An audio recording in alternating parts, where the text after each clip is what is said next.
एक व्यक्ति गांव में रहने वाला था और बहुत वैसे गांव में बिना पढ़ा लिखा, पुराने जमाने की बात, मेला देखने गया। वो मेला गांव से थोड़ी दूर पर लगता था, 4-5 किलोमीटर पैदल चल के गया। अब मेले में उसने तरह तरह की चीजें देखी, मेला पहली बार देखा था, बड़ा खुश हो रहा था। गांव का रहने वाला आदमी इतनी देर में घूमते हुए गया तो एक जगह उसने एक शीशा देखा, दर्पण, ऐसा आदमकद शीशा जो उसने देखा। तो शीशे में उसने स्वयं को देखा। अब वो ये नहीं समझ पावे कि हम ही हैं। और शीशे में जैसे इसने देखा तो ये मुस्कुराया और हाथ जोड़ के बोला, भैया राम राम। तो उधर से भी मुस्कुराहट दिखी, भैया राम राम। इसने कहा, वाह वाह, बड़े अच्छे भाई साहब हैं, पहली बार मिलने में भी इतने प्रेम से। अब ये कहे, और भैया सब ठीक है? तो वो भी ऐसे कहे। बस दुकानदार से बोला, ये भाई साहब कितने के दिए? दुकानदार ने सोचा चाहे कोई दर्पण समझ के ले, चाहे भाई साहब हमें तो पैसे से मतलब। बोले 2 रुपए के। तो मेले के लिए जितना खर्चा लाया था उसने 2 रुपए उसी को दे दिए और दर्पण हाथ में लिया। अब भाई साहब को बार बार देखे, बड़ा खुश हो। कृषक एक शीशा ले घर आयो, कृषक एक शीशा ले घर आयो, अपनों सो प्रिय साथी पाके हेरी हेरी हरसायो। कृषक एक शीशा ले घर आयो, कृषक एक शीशा ले घर आयो।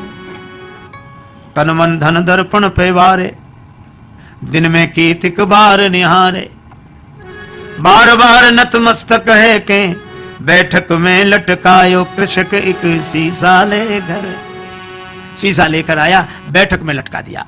अब वो तन मन धन दर्पण पे वारे, दिन में केतिक बार निहारे, अपनों सौ प्रिय साथी पाके हेरे हेरे हर्षाए। अब भीतर पत्नी के पास बैठे और थोड़ी देर में गए, अच्छा 1 मिनट रुको, अभी आया। फिर जाए, और भैया अच्छी तरह हो, बढ़िया है। फिर लौट कर आ जाए और मन में सोचे, बड़े अच्छे भाई साहब है, ना खाते हैं ना पीते हैं और हमेशा मुस्कुराते रहते हैं, प्रसन्न रहते हैं, बहुत अच्छे हैं भैया, वाह वाह। फिर जाए, फिर आ जाए। अब दिन में 2-3 बार ऐसे ही करे तो पत्नी को लगा कि पहले तो ये कभी ऐसे जाते नहीं थे, ये जाते कहाँ हैं? ठीक है, ये जब बाजार जाएंगे तब मैं देखूंगी। वो गए कहीं बाहर घूमने, पत्नी गई देखने कि देखूं तो क्या ये बैठक में क्या है जो बार बार। अब पत्नी गई तो वहां तो शीशा था और शीशे में जो पत्नी ने देखा तो उसे अपनी शकल दिखी। पत्नी बड़ी नाराज, अब मैं समझ गई, इसी की वजह से आता है। अब इसने मुक्का ताना, दांत कट गए, चू चू, तो उधर से भी मुक्का ताना, दांत कट गए। बस संभ्रम चली आई घरवारी, सन्मुख सुंदर नारी निहारी, आए गई है सौत हमारी, क्रोध हृदय में छायो, कृषक एक शीशा ले घर आए। अब उसको बड़ा क्रोध हमारी सौत को ले आया है, इसी की वजह से आता है। और बस भाग पड़ी, बस मैं न रहूंगी, विष हो या डूब मरूंगी, विष खा लूंगी, मर जाऊंगी, कुएं में गिर जाऊंगी, बस रहूंगी नहीं, मैं तो अभी जाती हूं चाहे जो कुछ हो जाए। और रोना शुरू किया तो धाई सास बहू रानी ने कैसो रुदन मचायो, कृषक एक शीशा ले घर आए। उसकी सास दौड़ी, क्या हुआ क्या हुआ, बेटी क्यों रो रही है, बहू क्यों रो रही है?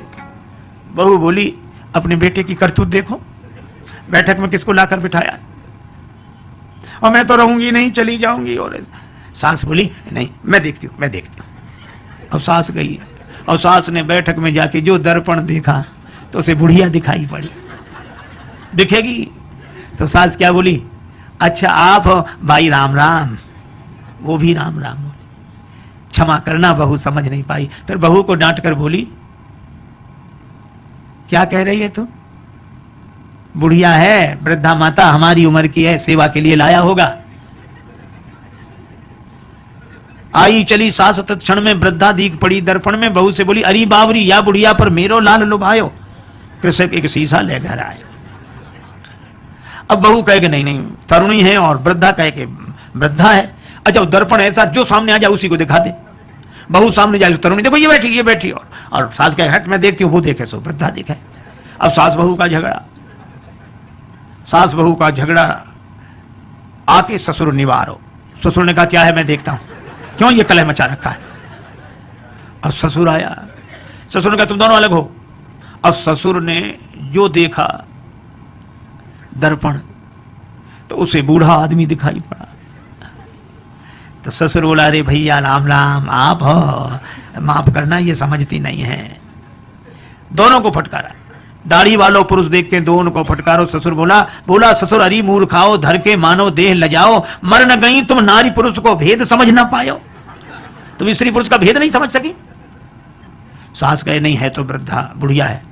ससुर कहे कि नहीं, बूढ़े भाई साहब बैठे। और बहू कहे कि नहीं, तरुणी है। अच्छा, अब एक बात बताओ, इनमें कौन आदमी गलत बोल रहा है? कोई गलत नहीं बोल रहा है, पर प्रश्न ये, कौन सही बोल रहा है? कोई सही नहीं बोल रहा है और कोई गलत नहीं बोल रहा है।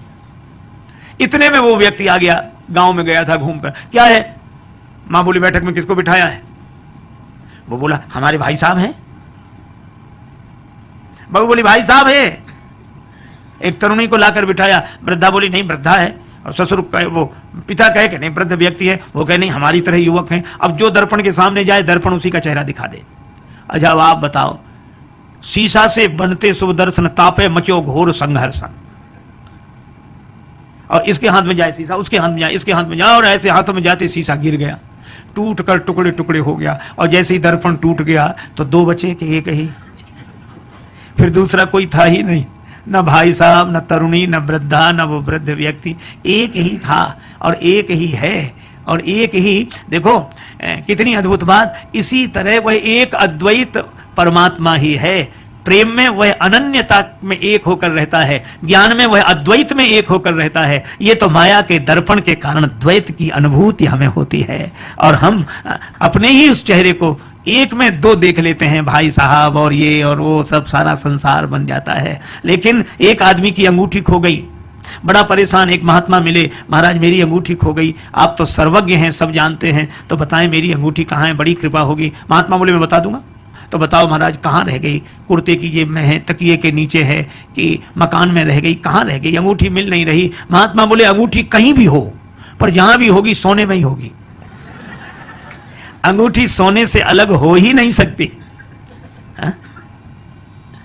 और सच्ची बात है, हम सबसे अलग हो सकते हैं पर भगवान से अलग हो ही नहीं सकते। तो हमने ये कथाएं सुनी स्वामी राजेश्वरानंद जी महाराज द्वारा। बहुत ही सुंदर तरीके से इन कथाओं का वर्णन उन्होंने किया है।